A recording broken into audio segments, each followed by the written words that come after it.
Today, I want to tell you an incredible story. It's about how one person's entire world can fall apart in a single moment, but how they can rebuild it into something even more powerful. This is a story about resilience, and it all starts with one powerful thought. That right there, that single sentence from a woman named Florence, that's the heart of this whole thing. She said this to herself at her absolute lowest point. It's a flat-out refusal to be defeated, and it completely changes the course of her life.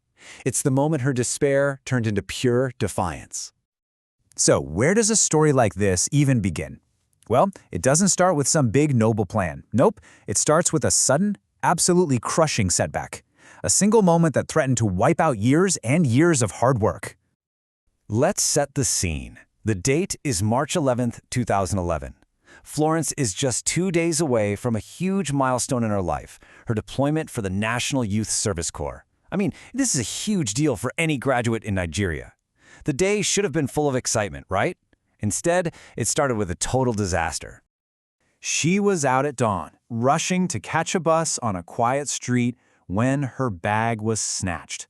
And just like that, in a matter of seconds, everything was gone. Years of her life just vanished. You can only imagine the shock. And we're not talking about just losing a phone or some cash. What was in that bag was, essentially, her future. Her high school certificates, her university degree, and that all-important call-up letter for her national service.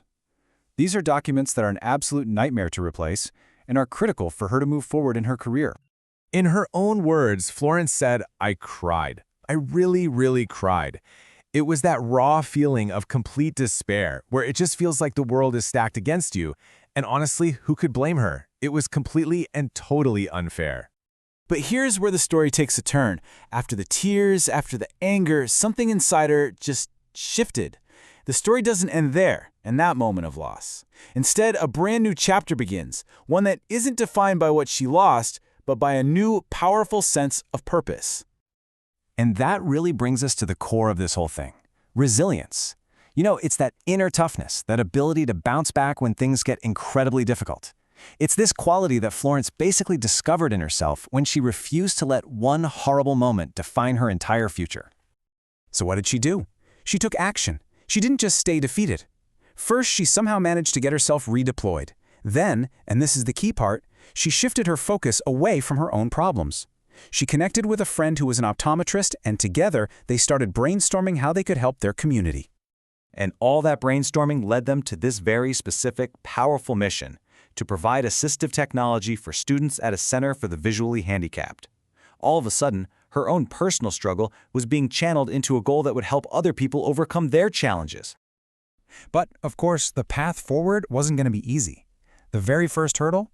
The center she was determined to help was a 6-hour drive away from where she was based. That's a huge logistical challenge, and believe me, it was just the beginning of the struggle. You know, having a great idea is one thing, but actually making it happen, that's a whole different ballgame. Florence was about to face a serious uphill battle, with roadblocks popping up from pretty much every direction. Her journey was a total roller coaster. On the one hand, fundraising was, as she put it, humbling. Her first boss was completely unsupportive and even threatened to cut her allowance.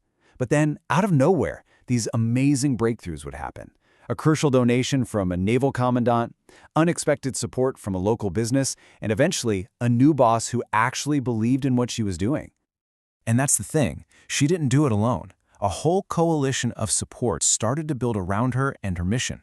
From military leaders to local shops, all these people, and frankly, some timely luck, started to turn the tide and make what seemed impossible, well, possible.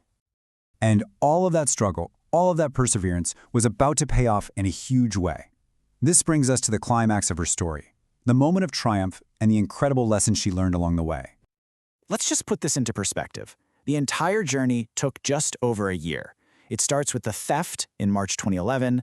By the middle of that year, she has this new mission, and then finally, on May 12th, 2012, it was the day of delivery. So after all that planning, all that fundraising, what was the result of a year of non-stop struggle? Three assistive technology devices. Now, that might not sound like a huge number, but their impact was absolutely immeasurable.